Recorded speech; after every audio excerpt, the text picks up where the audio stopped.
వేల మండల కేంద్రంలో ప్రతి బుధవారం నిర్వహించే వారపు సంతకు వేలంపాట గత నెలలో ఎంపీడీఓ మహేష్ కుమార్, సర్పంచ్ భాగ్యలక్ష్మి ఆధ్వర్యంలో నిర్వహించారు.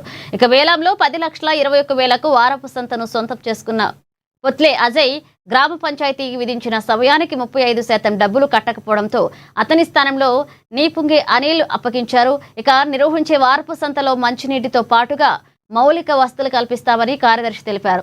అజయ్ డిపాజిట్ చేసిన 50,000ను గ్రామ పంచాయతీ జప్తు చేసుకుందన్నారు. ఈ వారపు సంతను వేలంపాటలో సొంతం చేసుకున్న వ్యక్తికి సంవత్సరం పాటు లావాదేవీలు చేసుకునేందుకుగా పూర్తి బాధ్యతలున్నాయన్నారు. పోతుల అజయ్ గారు 10,21,000 రూపాయలకు ఆట పాడుకోవడం జరిగింది. ఆయన 50,000 రూపాయలు డిపాజిట్ చేశారు. తర్వాత ఆయన కట్టాల్సిన 35% అమౌంట్లో కట్టకపోవడం వల్ల అతను ఫెయిల్ అయ్యిండు.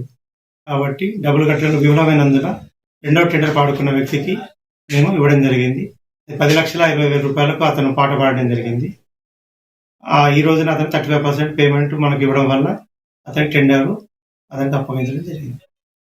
ఇప్పుడు వచ్చిన డబ్బుల్ని వరసంతలో ఖర్చు చేస్తాము, దానికి సంబంధించి డెవలప్మెంట్ కొరకు వాడతాము. అలాగే గ్రామ పంచాయతీ కూడా అవసరం ఎక్కడైతే అవసరం అత్యవసరం ఉంటుందో అక్కడ కూడా మేము వాటికి ఖర్చు చేయడానికి సిద్ధంగా ఉన్నాము.